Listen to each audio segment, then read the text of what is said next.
Dober dan in lepo pozdravljeni v 6. tednu naših virtualnih dogodkov Coffee to Connect in delo od doma. Upam, da imate pri sebi dobro kavo ali pa vsaj čaj, naša je le virtualna zaenkrat. Z nami pa sta tokrat kar dva Uroša. Prvi je Uroš Žust, direktor v oddelku upravljanja organizacijskih tveganj za področje jugovzhodne Evrope PVC Slovenija, in pa Uroš Majcen, vodja oddelka za kibernetsko varnost v SNT Slovenija. Uroša, lepo pozdravljena.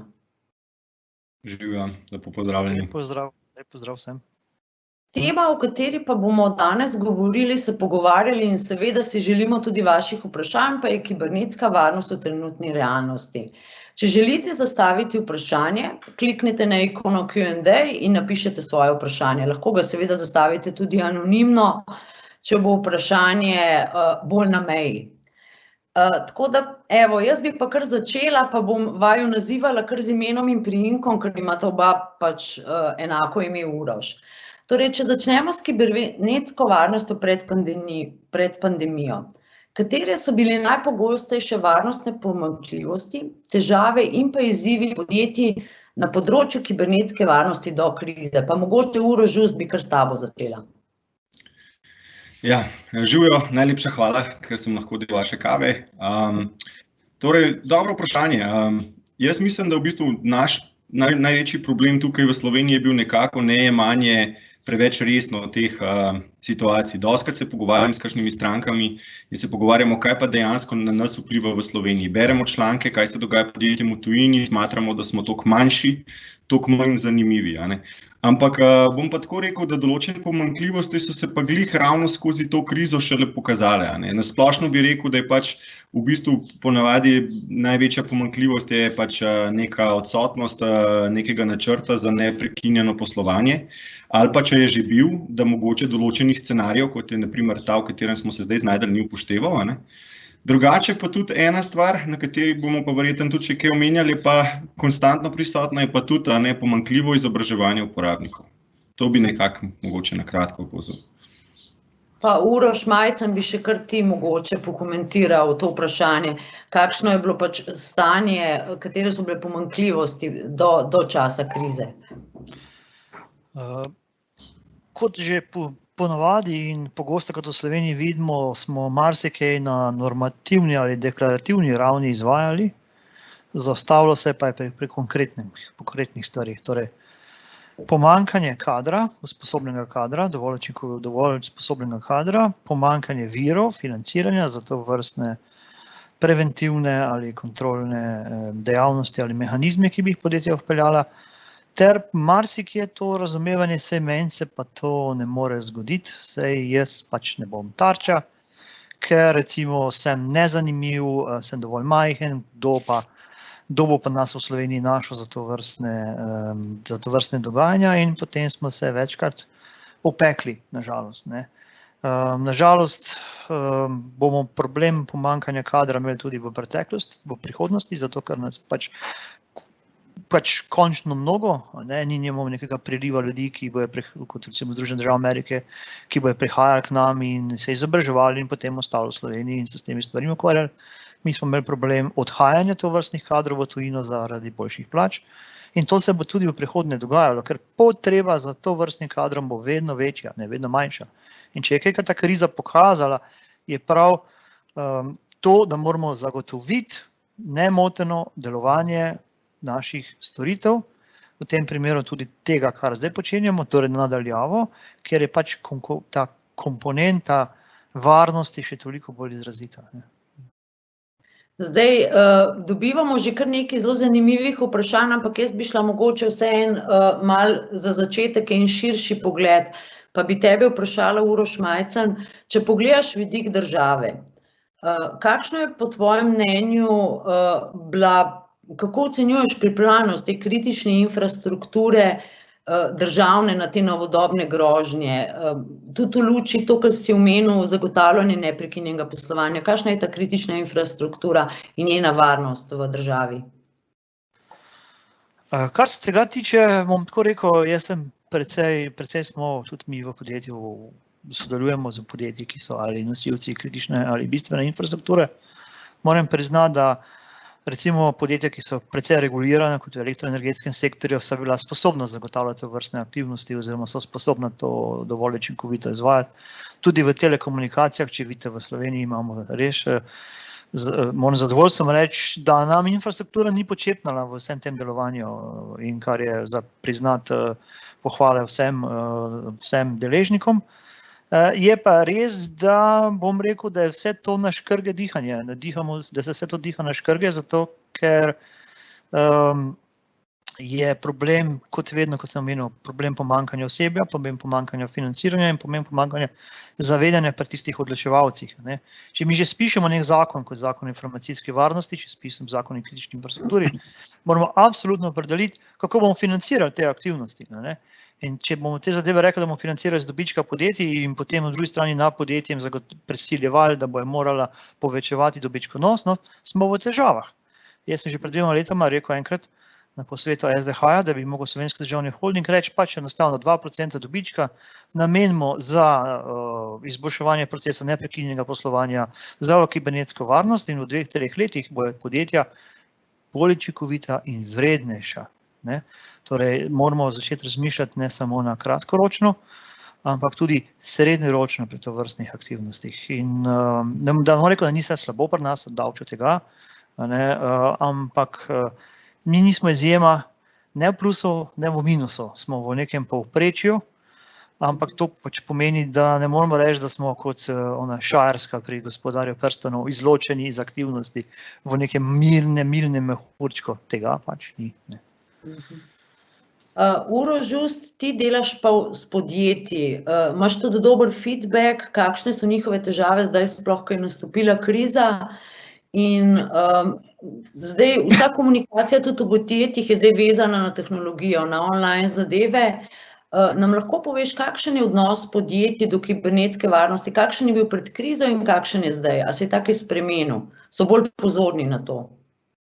Jaz mislim, da v bistvu nekje pomembnost samega področja kibernetske varnosti se je povečala, da je postala bolj očitna, zato ker nas je tudi situacija na to pripravila. Jaz mislim, da tako kot smo že omenjali majčkeno prej, da pač pristop je bil dostikrat tak, da sicer vemo, da je to popularno, v končni fazi na kjerokoli konferenco se gre zadnje čase, se govori kibernetska varnost, kako je ključna, kako je pomembna, ko pa vprašaš, kdo pa res kaj aktivno na tem modela, so pa majčkeno drugačni rezultati. Tukaj se je v bistvu situacija spremenila mogoče v toliko, da so se podjetja pač znašla v določenih pozicijah, kjer prej niso bila, da tudi so določene situacije, v katerih niso razmišljali. Se pravi, recimo, kaj pa vem, mobilno delo. Nekatera podjetja so omogočala to, ampak to je bilo v nekem omejenem številu. Noben ni delal priprave na to, kaj bo izgledalo, ko bomo mi praktično celotno podjetje razpustili, bojo vsi delali od doma. Tako da nekateri ljudje tudi niso bili primerno opremljeni, se pravi, niso imeli prenosnikov, so imeli fiksne računalnike v službi. Videli smo tudi v praksi, ne bom zdaj specifično omenjal, ampak tudi na tržišču, ko se je v bistvu blazna aktivnost preselila iz fizičnega v spletno, se pravi, ko so ljudje začeli bistveno več koristiti spletne trgovine in naročati preko spleta. Marsikdo od ponudnikov, ki so že imeli prej postavljene spletne trgovine, pa to preprosto ni zmogel povečanega navala. Je bilo to tudi, bom rekel, eno tako presenečenje, da se toliko stvari naenkrat. Hkrati bi pa vse eno drugo stvar povedal, da pa ne glede na to, da so v bistvu opazili, da zdaj varnostne težave so definitivno postale pomembnejše, je pa ta koncept, ta zdajšnja situacija prinesla še en drug vidik, ki je pa mogoče tudi majčkeno upočasnil podjetja, da bi ene striktne hitre ukrepe delala. In sicer ta negotovost, koliko časa bo zdaj to trajalo, kako bom jaz zagotavljal neko likvidnost svojega poslovanja, kako bom jaz plačeval zaposlene. Tako da mogoče tudi smo videli, da čeprav priznavajo in so nekateri prepoznali, da absolutno bi bilo treba na tem področju več narediti in bi bilo treba v to več investirati, da se v tem trenutku tudi niso upali tako iti v to, ker jim je bilo ključno, da imajo neka sredstva zagotovljena, ki jim omogočajo, da pač normalno poslujejo oziroma podaljšujejo poslovanje v teh čudnih časih, dokler se ne bojo lahko vrnili na nek bolj standardiziran način. Tako da po eni strani jaz mislim, da premik v mentaliteti je bil do neke meje narejen, da so mogoče eno zavedanje, da se je malo bolj osvestilo, kar se tiče pa same reakcije, pa da je pa to pa še majčkeno bolj v teku, da se kolesa malo bolj počasi premikajo. Ampak pričakujem pa, da ko bo konec te krize, sploh če bojo tudi upoštevali to, da se pač lahko, da to ne bo edina situacija takšna in to, da se bojo vsi začeli bolj aktivno pripravljati na kaj podobnega. Zdaj, omenil si, Uroš, delo od doma. Zdaj vsi se danes tudi javljamo iz naših kuhinj, dnevnih sob in spalnic. Zdaj, Uroš Majcen, delo na daljavo zdaj zahteva tudi pač take negotove situacije. Dopoldne uporabljamo domači računalnik za službene zadeve, popoldne igramo nanj igrice. Kakšen je tle riziko, ki se pojavlja in a se zavedamo tega rizika, kaj vse to lahko prinese za našo informacijsko varnost? Rizik je zelo velik. Dejstvo je, da je deljenje uporabe med službeno in privatno večkrat in največkrat najbolj problematično. Dejstvo, da recimo, če dam en primer, da uporabljamo računalnik za službene namene dopoldne, po 3-4 uri damo računalnik v uporabo svojim otrokom, tam recimo gredo v to, da si recimo z določenih spletnih mest za deljenje datotekst namejo kakšne programe, kakšne filme, sploh ne vedo, da so ta spletna mesta ponavadi vir zlonamerne kode, podtaknjenih zlonamerne kode za krajo podatkov, za hackanje in tako naprej. S tovrstnim računalnikom potem naslednji dan se zlogiramo v podjetje in uporabljamo to za službene namene in seveda pridemo do kraje identitet, ki se prvo uporablja za nadaljnje vdore. Tako da bi jaz tukaj toplo priporočal, da ne delimo službene in privatne rabe, če je to le mogoče. Zato, ker tu tveganje bo vedno obstajalo in tveganje bo ostalo visoko. Boljše, da damo otrokom tablice in podobne naprave, s katerimi pač lahko povzročimo manj škode, če grejo na to vrstne zadeve. Če že, potem podjetja mora imeti, in tukaj je bilo pomanjkanje natančnih navodil uporabe tovrstne infrastrukture za namene dela od doma, potem je bilo pomanjkanje mehanizmov kontrole in omejevanja, ker se je pač hitelo v to, da gremo v sposobnost izvajanja procesa nadaljavo, brez tovrstnih zadeve in to opažamo.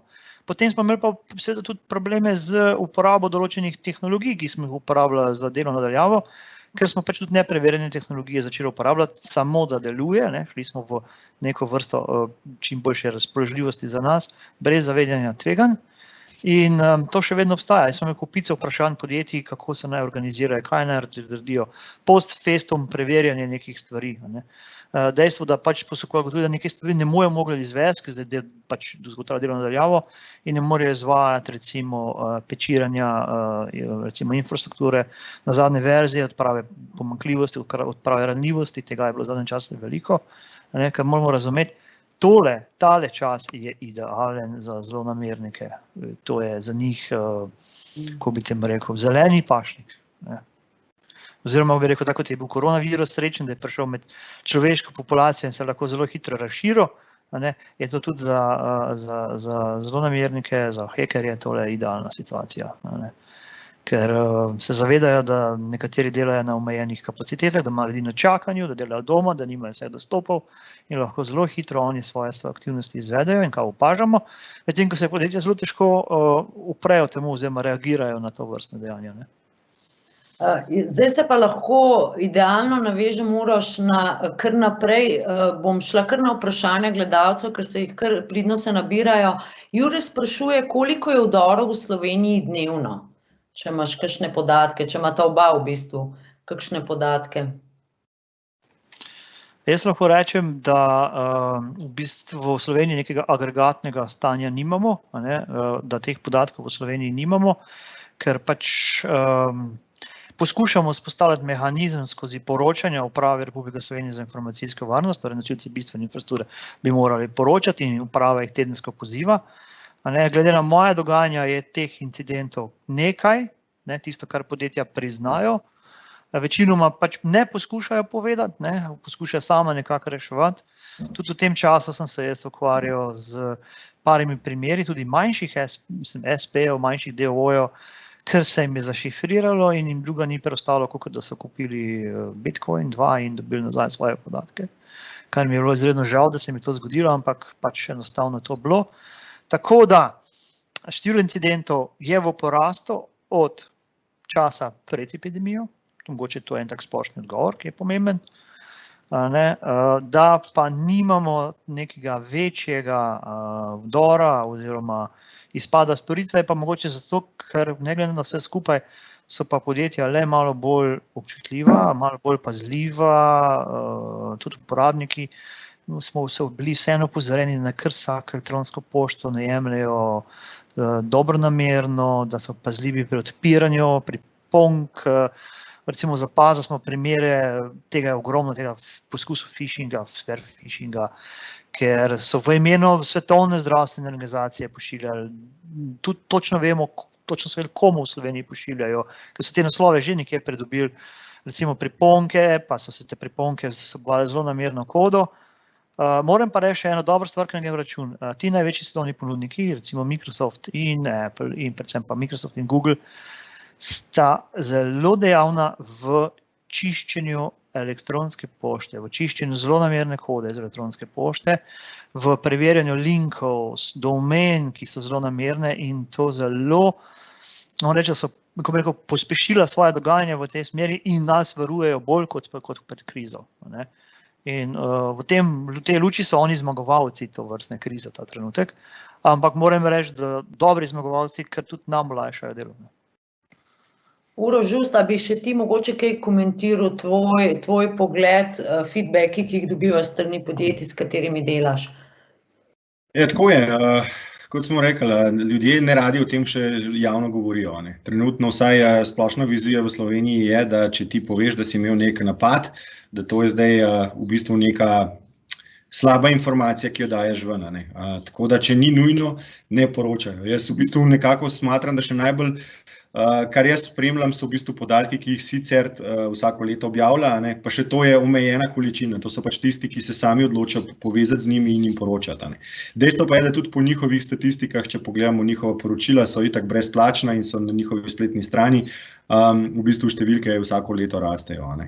Tako da ja, kar se tega tiče, definitivno je nek porast, je pa tudi, tako se pa strinjam z Urošem, da je pač žalostno, ko v bistvu so potem tudi določeni prisiljeni samo pristati v bistvu na izsiljevalske zahteve in takšni tudi na javno ne bojo tega objavljali, zato ker to je pa potem povezano še s tem občutkom sramu, češ ne samo, da so me zlorabili, dejansko sem podprl, moral, kar pomeni, da sem zelo slabo bil pripravljen na to.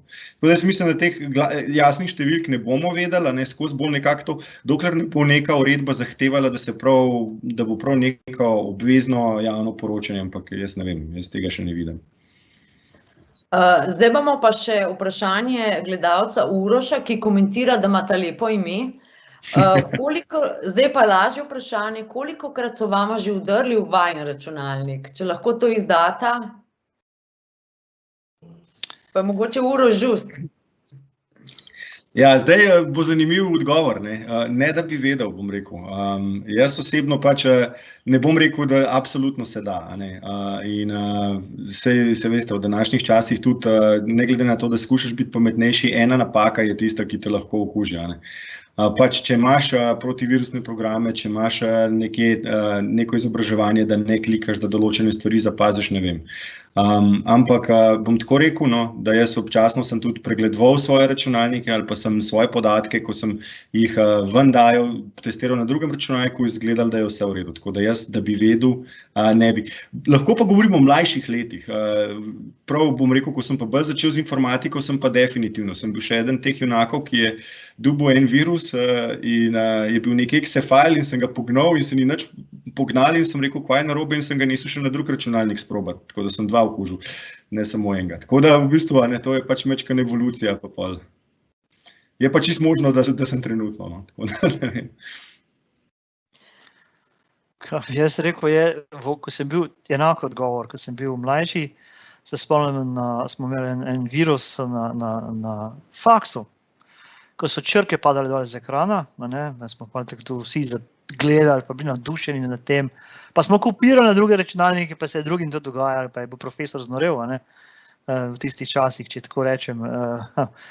Medtem ko zdaj pač 100% varnosti ni, ne da bi jaz vedel, da sem bil že v preteklosti žrtev nekega vdora. Na mojih sistemih imam precej zaščite vklopljene, priznam, pač tudi malo profesionalne deviacije ali pa tistega, kar jaz govorim, moram tudi izvajati v tej smeri. Že poskusov je bilo zelo veliko, priznam. Tudi dobil sem zelo veliko tistih mailov, ki so tudi marsikateri Slovenci v preteklosti dobivali, da so me pred tem zasačili, pa da naj plačam Bitcoin, pa da so to videli, pa recimo sem ugotovil, da so recimo moje uporabniške imena oziroma akaunti bili objavljeni, ko je bil vdor v LinkedIn, takrat, če se spomnite, zelo znan vdor v LinkedIn. Na srečo, da sem imel tudi Yahoo račun, ki je bil poštni račun, ki je bil pač takrat dred, ampak sem imel to srečo, da nikoli nisem uporabljal isto geslo za vse te sisteme, pa tudi kasneje sem potem zelo hiter. Takoj, ko so objavili, sem to zamenjal. Tako da ja, poskusi so bili, žrtev pa zaenkrat, pa moram potrkati v les, 3-krat še nisem bil. Mogoče bi sem še eno stvar tukaj dodal, ki sem se spomnil. No. Meni se zdaj zanimivo, v času, ko sem živel v Ameriki, sem bil del teh nekih večjih hackov čist kot user. Ko so v Marriott ulomili, jaz sem bil Marriott uporabnik. Pa poznal sem še eno storitev sem imel in so ti oni potem dali določene brezplačne servise, ki skrbijo za tvoj account, se pravi, oni gledajo dark web in take stvari. In je bilo zanimivo povedati, da so recimo tudi rekli, da Gmail account, da se je že moj account najdel na spisku. V glavnem, jaz mislim, tako bom rekel, za osebne uporabnike, če kdo gleda, največje priporočilo je to pač. Ko dobite kakšno tako informacijo, absolutno takoj zamenjati geslo. Tudi imejte malo misli, da ta stara logika gesel, ko smo rekli 8 znakov, pa čim bolj kompleksni, da ta zgodba nekako prehaja v čisto nove razsežnosti, kjer gremo v večje količine, zato ker se računska moč povečuje. Tako da so daljša gesla pač vedno boljša. Eno stvar bi pa tudi rekel še uporabnikom, če ste kdaj v dilemi, če kaj izgleda sumljivo, pa to, dosti dobra opcija je, da v Google vtipkate, glede na tisto, kaj ste dobili, pa boste sami najdeli članke, ki povejo o skemu takem in drugačnem. Tako da se lahko tudi človek sam večkrat izobrazi včasih, če ne ve. Zdaj imamo pa eno zanimivo vprašanje tudi gledalca. Če poznate inicijativo, da bi bil Cyber Security Center za Severno Evropo v Sloveniji, del tega je tudi Inštitut Jožef Štefan. Se vam zdi to realno? Pa kar prepustim vama, kdo želi odgovoriti. Poznam inicijativo, to je mislim, da za Srednjo Evropo, za manjša podjetja. V okviru Gospodarske zbornice Slovenije, tega SRIP-ov, pametna mesta, ko so se vzpostavila, pa sekcije za kibernetsko varnost, smo se veliko pogovarjali, pa se pogovarjamo o tem, kako zagotoviti neke kapacitete kibernetske varnosti organizacijam. V Sloveniji imamo primere, kjer so organizacije dovolj velike, da si to lahko privoščijo, če se pač komitirajo za to, da bo to izvajale. Teh je nekaj, Dejstvo je, da priporočam jaz, kjer je le mogoče, ampak tam, kjer ni konkurence, panožno organiziranje. Te podjetja se panožno organizirajo zdaj in poskušajo delati, recimo tam, ker niso med sebojno konkurentna. Morate razumeti, da podjetja, če se konkurenca se ne boje delila podatkov, da so bile žrtev vdora ali pa da imajo težave, ker to je pač to slovenska mentaliteta, te pa ne bom povedal, da sem jaz bil žrtev tega, ta trenutek, ali pa da sem tukaj slabši. Bi se rajš primerjamo, kdo je boljši, ne, kdo je slabši, ne, v tem kontekstu. Obstaja pa kupica manjših podjetij, ki nikoli ne bojo imela dovolj kapacitet, predvsem kadrovskih. Potem pač iščejo nekoga, ki bi jim lahko to izvedel. In pri tem je vprašanje, recimo, ali bo to nek telko provider, ki bo rekel, da bo to za njih izvajal dovolj kvalitetno, ker bo rekel, da on pa že tako ima žico do njih in lahko to za njih dovolj dobro izvaja. Tu je relativno pojem, če lahko. Ali pa nekdo, ki bi lahko za srednja ali manjša podjetja to izvajal. Bi pa jaz tukaj nekaj opozoril. Ponovadi se ta podjetja izvedejo pa naredijo nekaj, to, kar mi počenjamo, to je varnostno-operativni center, oziroma Security Operations Center, ki to vrstne stvari izvaja. Kvalitetni Security Operations Center ne more pokrivati vseh vrst, vseh branž, ker so specifike povezane za tveganja, in to bi lahko moj kolega Uroš to potrdil, da tveganja v energetiki niso enako kot tveganja v zdravstvu, niso enako kot tveganja v bančništvu, in da je to ena zadeva, ki je treba dobro premisliti, na koga se obrnemo, kakšne specialiste pri tveganjih imajo te organizacije, da lahko temu primerno se organizirajo pri zaznavi in odzivu na to vrstne incidente. To je že en poklic. Druga zadeva je pa, da ne bom rekel samo negativno govoril, jaz podpiram vsako aktivnost medsebojnega povezovanja, ker mi smo fragmentirani v Sloveniji, to je pač naša slabost, te butične organiziranosti države. Izvajati moramo ne na svojo velikost vse aktivnosti, ki jih mora izvajati velika podjetja ali velike države, in ne moramo iti v principu, da smo izolirani v smislu, jaz lahko, nekdo drug pa ne more. Neka medsebojno sodelovanje mora obstajati in to vrstne aktivnosti, ki jih Gospodarska zbornica ali inštitut ali kdorkoli drug izvaja, je treba podpreti. Pa ne samo normativno, ko sem že večkrat rekel deklarativno, ampak tudi za nekimi konkretnimi dejanji. Zdaj, omenila sta že nekaj vrst ali pa vsaj eno vrst kibernetskih napadov, pa bi tebe, Uroš, just vprašala, pojavljajo se pa tudi zdaj s tem COVID-19 nove vrste napadi, ker je to pač idealen čas, kot sta omenila, ki ga izkoriščajo tudi hekerji. A so kakšne nove vrste napade, kakšni so in mogoče, a se jih da prepoznati tako, kakšen nasvet podjetjem?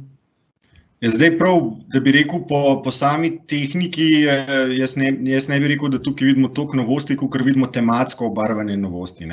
Dejansko, tako kot je Uroš prej omenjal, vsaka taka situacija, neke krize, neke splošne panike je izjemna priložnost za hekerje. Žal je taka situacija, da dostikrat tudi, ko bi človek rekel, no, mogoče se upatlena človeškost oglasila, pa boš vsaj razumel, da to, ne, tukaj pač dejansko gledajo to čisto poslovno in to je poslovna priložnost, zato ker zdaj v časih panike in ene urgence je večji pritisk. Sami vemo, da hekerji že ponavadi vedno skušajo ustvariti nek občutek urgence, hitro moraš odreagirati, vedno je nek pritisk zraven, da pospeši reakcijo. Zdaj tukaj situacija sama skrbi za to. In potem dejansko napadajo, kar je mogoče malo unikatno, je tarče, ki jih napadajo. Napadajo zdravstvene ustanove, tiste, ki so v bistvu zdaj v največji bitki, zato ker v bistvu v takem času splošne panike tudi nimajo toliko časa se ukvarjati s tem, a so moji postopki varni, a jaz delam stvari pravilno. Druga stvar je, da v bistvu tematsko obarvajo napade. Se pravi, v bistvu gre klasični te phishingi, ki so v bistvu usmerjeni na to pandemijo, se pravi, da so, mislim, da je bil en podatek, da se je preko 100.000 novih strani na temo COVID-a pojavili po svetu. Zdaj, to ne pomeni, da so vse slabe, določene verjetno so, določene so pa dejansko tudi škodljive z namenom, da se lahko ljudi, ki jih zdaj veliko te informacije zanimajo, pridobi in to. Uroš je že prej omenil ta World Health Organization, to je bil znan scam že v času ebole, mislim, da 2014 so že imeli letel ven, da so te oni upozarjali pa povedali, da pazi se zaradi ebole, dajo linke, lahko naredijo kopijo, klon nekega sajta in gor potaknejo nek malware. V bistvu je pa to, da kljub vsemu dostikrat še vedno zahtevajo, da uporabnik nekaj sodeluje in to je mogoče tista rešitev, ki tle obstaja, se pravi, da ali odpre priponko in aktivira nek makro, ki potem zažene neko škodljivo kodo, ali da gre na neko spletno stran, ki jo postavlja, pa potem spet si uporabnik naloži nek vtičnik. Tako da bolj je to, da so targetirali mogoče bolj zdravstvo, finančne inštitucije, bomo rekli, so itak vedno nekako glavna tarča. Druga stvar pa ta, no, da se pač tematsko se pravi, da se dosti na temo koronavirusa, se pravi, nove statistike in to. In da dostikrat je tudi legitimen sajt, ki obstaja pravi sajt, potem pa nekdo naredi kopijo in zgleda praktično enako. Tako da tukaj so te detajli mogoče, ki smo jih mi na zadnje čase največ videli.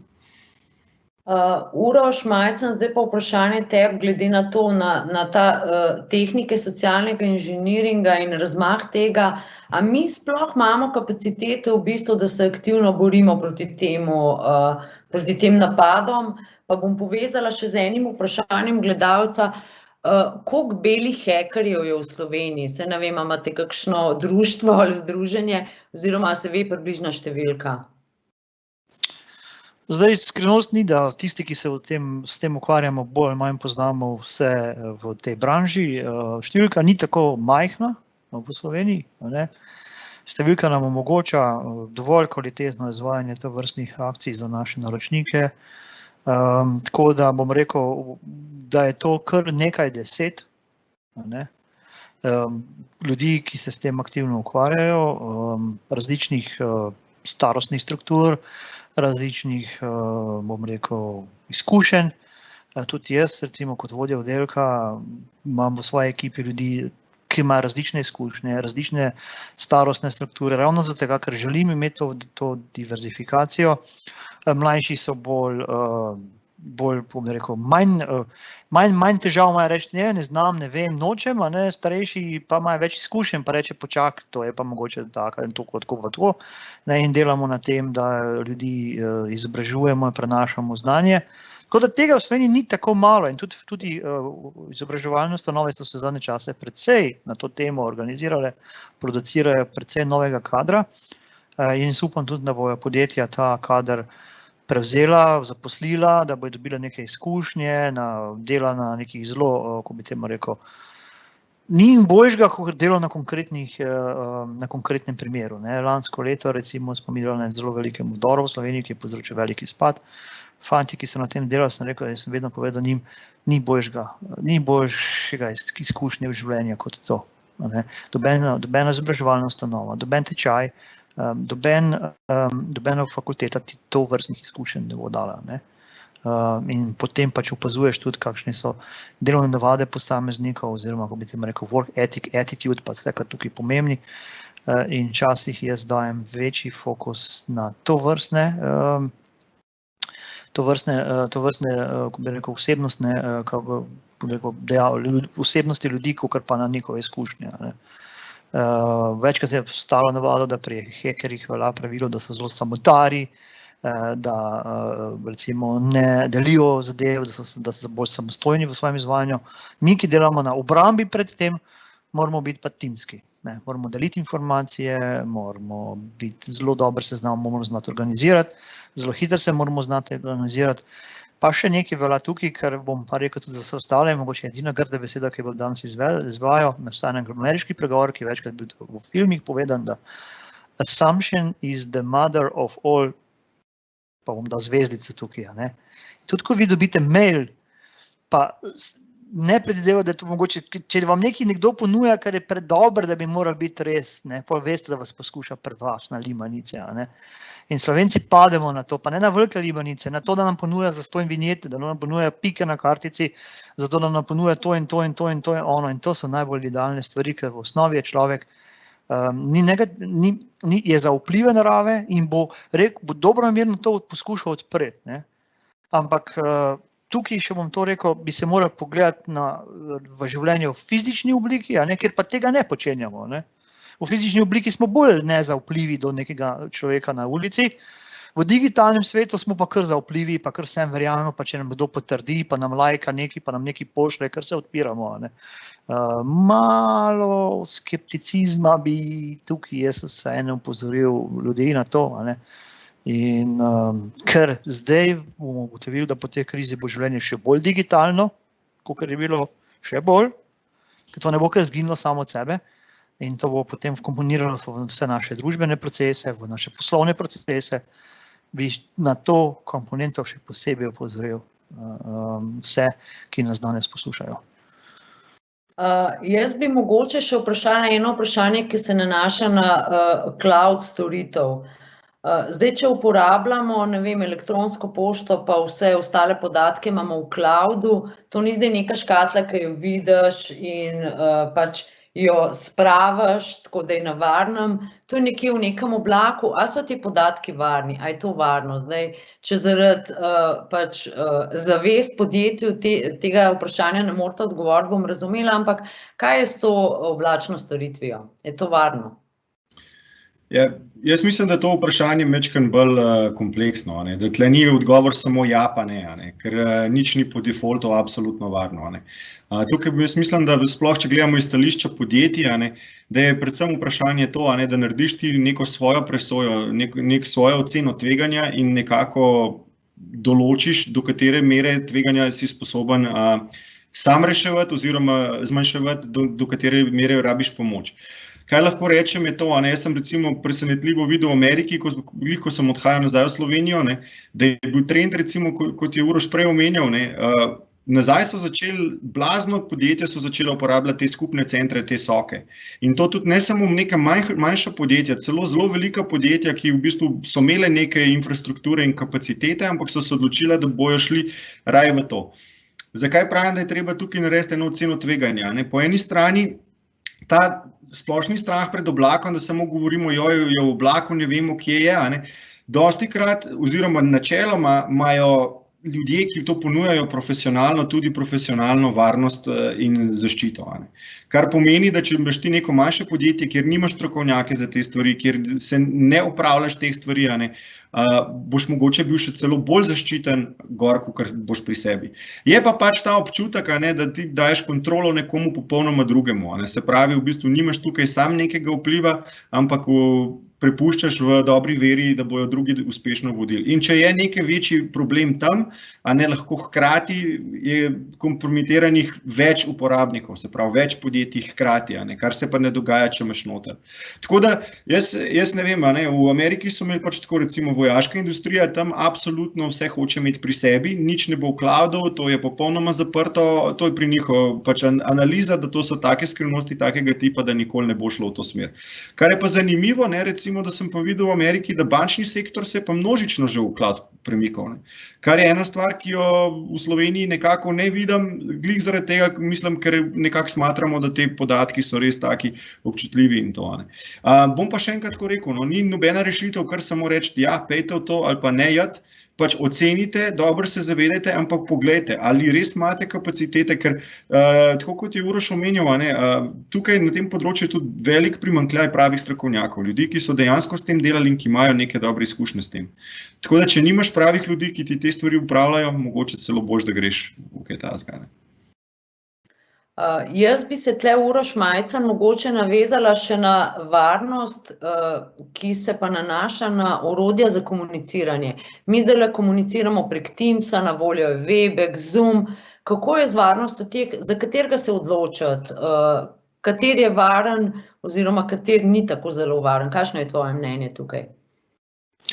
Zelo dobro vprašanje, tu je bilo zelo velike debate, zadnje čase je zelo veliko aktivnosti na to temo. Dejstvo je, da kvalificirani ponudniki tovrstnih storitev, recimo kot je Microsoft ali recimo Google, tudi Cisco so že v preteklosti ponujali tovrstne rešitve, imeli izkušnje z razvojem tovrstnih rešitev, so vkomponirali varnostno komponento v sam proces razvoja in upravljanja s tovrstno rešitvijo. Medtem ko so nekateri novejši ponudniki imeli probleme na tej temi, ker so šli zelo hitro v razvoj in so zanemarili varnostne komponente.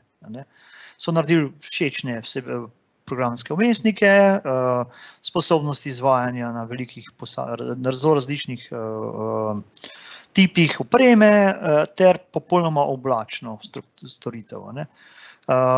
Recimo, če se spomnite, imeli smo v preteklosti Skype, ki ga je Microsoft kupil, pa je potem Microsoft naredil Skype for Business. Skype for Business lahko uporabljate, če imate infrastrukturo pri sebi postavljeno, kar pomeni, da relativno kontroliraš, če imaš ljudi za to. Ker smo rekli, da pač pomanjkanje osebja je pripomoglo k temu, da so ljudje iz tovrstne rešitve šli na Microsoft Teams, ki so sicer v Microsoftovi domeni, so v Microsoftovi kontroli, Microsoft jih odlično obvladuje, vendar so v oblaku. to vrstni pogovor tečiš skozi neke oblačne storitve, a ne, kjer recimo mi nimamo kontrole točno, kje se ti podatki, če jih delimo, nahajajo in moramo za zavestjo pač izvajati tisto, kar je prej moj drugi kolega Uroš povedal, oceno tveganja, klasifikacijo dokumentov, informacij, ki jih delimo. Ne. Potem so se pojavili pa neki novi ponudniki in tukaj je recimo zelo popularen bil Zoom, ki je bil zelo popularen v mlajšo generacijo, med opinion makerji, bil je zelo eleganten za uporabo, zelo hitro se ga dalo uporabljati, a ne, ker pa varnosti ni imel prevzeto v sebi vgrajene. In tega so se prepozno zavedali, ker so jih zdaj stisnili. Kje je imel on problem? Problem je bil v tem, da se je recimo lahko na klic to vrstne rešitve, če ni bil omejen na povabitelja, kdo je povabil, pa račune in tako naprej, to je za stojnikarske verziji, če si dobil link, se je lahko na ta klic pojavil neautorizirana tretja oseba, ki je lahko začela deliti vsebino, ki ni primerna za to vrstne aktivnosti. To se je dogajalo, temu se celo izumili svoj izraz Zoom bombing, če ste slišali za to, ki se je pač zelo pogosto uporabljalo v tom in to je pač zelo nerodna situacija, da bi se predstavljali, da bi nekdo tretji zdaj tale klic nas noter vključil, pa začel deliti vsebino recimo o tem, kaj že, kako je cepljenje škodljivo za ljudi ali pa da so 5G oddajniki škodljivi in tako dalje, vse takimi raznimi neumnostmi, a ne? Drug problem, ki smo ga imeli tukaj, ki se je pojavilo, je bil, da je Zoom imel pomanjkljivosti v svoji kodi, ker jo niso preverjali in na posameznih sistemih, torej predvsem na Windows, delovnih postajah in prenosnikih, če nisi imel vseh zadnjih verzij, vseh zadnjih popravkov nameščenih, je lahko zlonamernik ukradel gesla. To je pa že huda zadeva. Tretja zadeva, ki se je pojavljala, je bila, da so se ti računi, ki jih Zoom uporabljal, delili oziroma preprodali na Darknetu na veliko in da so lahko to pomeni, da tretji to spet uporabil in spet lahko prišel v to noter. In to pomeni, da niso vse rešitve enake, niso vse enako vredne, da bi jaz, če bi že rekel, kje bi jaz Zoom uporabljal, bi uporabljal Zoom na neslužbenih računalnikih, komod ga lahko namestite na tablicah gor, ker tam ponovadi tak in tak nimaš nič posebnega, da bi lahko nekdo prišel, ker te kode tam zelo namerno ni bilo. Pri službenih zadevah pač bom rekel, uporabljajte preverjene zadeve. Microsoft recimo zelo javno objavlja v security centru podatke o pen testih svojih rešitev, ki jih izvajajo, o oceni tveganj, zato da pomiri javnost, kako so ti podatki, te rešitve varne. Če pa imamo recimo nek klic, ki je pa zelo, kako rekel, zaupne narave, se pa podjetja ne za neko četrto opcijo odločijo ali pa ne delijo podatkov v oblak. Recimo, težko bi jaz rekel, da bi zdaj neko priporočil farmacevtskemu podjetju, da bi izvajal Zoom klic, pa še delil dokument o razvoju nekega cepiva. Absolutno stališča cene tvega nesprejemljivo dejanje. Če pa to uporabljamo za nek privat klic med svojimi družinskimi člani, ki so v tujini, je pa druga zgodba. Zdrava mera razuma. Če se navežem še na Zoom, ker smo tudi dobili vprašanje gledalca, zakaj, ampak Zoom uporablja celotno slovensko šolstvo. To je verjetno povezano s to enostavno uporabo. Jaz sicer poznam nekaj šolnikov, ki ga ne uporabljajo, tako da, ampak verjetno je to povezano z enostavno uporabo, ali bi še kdo kaj dodal. Smo pa že kar precej natesnjeni s časom. Tako da. Jaz bi imela pa še eno vprašanje. Zdaj, priča smo pač več hekerskim napadom zaradi trenutne situacije.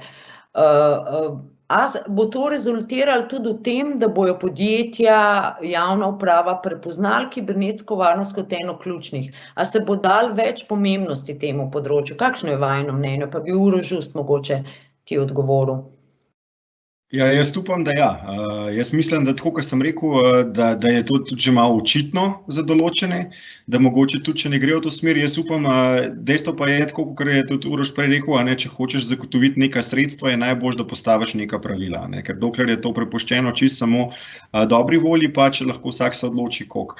Jaz tudi upam, da tukaj ne bo čista tipična človeška narava, kjer dostkrat, ko je kriza, se spomnimo, rečemo, se zamislimo, imamo cel kup načrtov, kako bomo zdaj vse drugače, ko se bo situacija vrnila nazaj v stare tire, tudi začnemo delovati po starih tirih. Tako da jaz sem optimist, jaz mislim, da to bo, da glede na to, da se je vse to govorilo in da tudi, jaz mislim, da tako, kakor skozi govorimo o vseh problemih, ki se zdaj pojavljajo, ampak ta situacija zdaj je naredila za digitalizacijo več kot pa vse akcije, pobude in izobraževanja v preteklih letih. S to povečano digitalizacijo pa mislim, da tudi vse ostalo, da bo moralo slediti, tako da sem optimist. Jaz bom tako rekel, se strinjam, to je bil največji pospešek digitalizacije. Dobena državna deklaracija, dobena uredba, dobena direktiva, tega ne more premakniti, če se ne zgodi en tak monumentalni dogodek generacije, kateri smo mi priča sedaj. Zdaj pa prihaja naslednja stopnja, ki je tukaj zelo pomembna. To pomeni, da digitalizacija je lahko uspešna, če obstaja zaupanje deležnikov. Zaupanje deležnikov pa moramo zagotoviti tudi skozi varnost, ne samo skozi razpoložljivost. In s to mislijo bi jaz to vprašanje končal. Amata mogoče vseeno, vidim, da nas čas priganja, 1 minuto imamo še, pa bi mogoče vseeno tako za konec oba prosila v 2 stavkih, kaj je tisto neko priporočilo, ki ga lahko podjetje, posameznik odnese s sabo. Kateri je tisti najšibkejši člen, na katerem je treba zdaj delati, kar se tiče kibernetske varnosti? Uroš Žust. Jaz bom rekel tako, sta 2 pogleda. En je kratkoročni, zdaj, ko smo v tej situaciji, kaj se da na hitro, pa kaj se da dolgoročno. Dolgoročno, tako kot smo rekli, pač mora biti neka dobra ocena tveganja, neko dobro, kvalitetno, neprekinjeno poslovanje, ki bi vključevalo tudi vse tele situacije, ampak to je neka bolj dolgoročna zgodba, potem tudi testiranje vse te varnosti. Kratkoročno pa jaz mislim tako, kratkoročno pač podjetja morajo vzpostaviti dobre povezave z svojimi ključnimi dobavitelji, zdaj to govorim, ali z telekomunikacijskimi operaterji, ki bojo zagotovili dovolj veliko povezavo, da bojo lahko nemoteno poslovala, ali bomo rekel prodajalci opreme, ki bojo zagotovili vse te mobilnike, take stvari. Ena stvar, ki upam, da že vsi imajo, ampak če nimajo, je to ziher. Ena najbolj ključnih je postaviti ene pravila uporabe, pa neke politike, kako se te zadeve uporablja. In pa ključna stvar, za katero imamo pa največ časa zdaj v tej situaciji, je pa izobraževanje uporabnikov. Tako kot smo že večkrat poudarjali, uporabniki so vedno šibka točka, ne glede na to, koliko tehnologije upeljemo, koliko procese optimiziramo, če na ljudeh ne delamo, je dostikrat to vse zaman. Tako da zdaj je krasen čas, da se lahko mečken webinarje dela, da se daje materijale za brati ljudem, da se mečken spoznajo s temi, tudi mogoče kakšne praktične primere phishinga, da se pošle kakšne testne maile, take stvari, da se malo ugotovi in da se malo osvesti, ker če bo publika bolj osveščena, mislim, da bo vsem skupaj bistveno lažje. Uroš, mogoče še ti zaključna misel. Mogoče korak, kako priti do tega zelo hitro, oziroma učinkovito, ali pa recimo neka navodila je vedeti, kaj so za nas bistvene storitve, narediti storitveni katalog, na njih izvesti proces recimo neprekinjenega poslovanja, kako zagotoviti, da bo te storitve delovale, oceniti tveganja, ki tukaj so obstajajo, ker podjetje tega to se zanemarjali, predvsem kibernetska tveganja sedaj, in potem, ko imamo to narejeno, izvesti vse ostale stvari v smislu, ali smo sposobni zaznati, ali smo sposobni odreagirati na potencialne napade, ter ali smo se iz tega kaj naučili in pospešiti izobraževanje najšibkejšega člena, to so končni uporabniki, skozi proces nekega socialnega inženiringa, ki ga izvajamo, skozi proces izobraževanja, skozi proces konstantnega obveščanja, ter tudi skozi take aktivnosti, ki ste jih danes v okviru MČM izvedli, torej, da malo povemo širši javnosti nekaj v tej tematiki, da dvigujemo nivo zavedanja in da vzdržujemo kondicijo razumevanja informacijske varnosti kot enega ključnih stebrov digitalizacije. Hvala vama, odlična sogovornika sta bila in naj omenim še to, da tema kibernetska varnost je ena od ključnih tem, s katero se ukvarja naša skupina Ready for the Future. Uroš Žust je že član, Uroš Majcen, tebe pa res toplo vabim, da se nam pridružiš. Smo kar zelo aktivni, sploh v zadnjem času. Vam pa tudi hvala, ker ste nas spremljali. Ponovno vas vabim jutri ob 10. uri, z vami bo Tonja, pogovarjala pa se bo z gostom, dr. Danom Podjedom, o tem, kakšna družba nastaja za 4 stenami. Jaz resnično upam, da družba dobre volje. Tako da hvala tudi patron članom, ki omogočate Coffee to Connect dogodke, ostanite zdravi in se vidimo jutri. Hvala. Hvala. Hvala lepa, lep pozdrav vsem.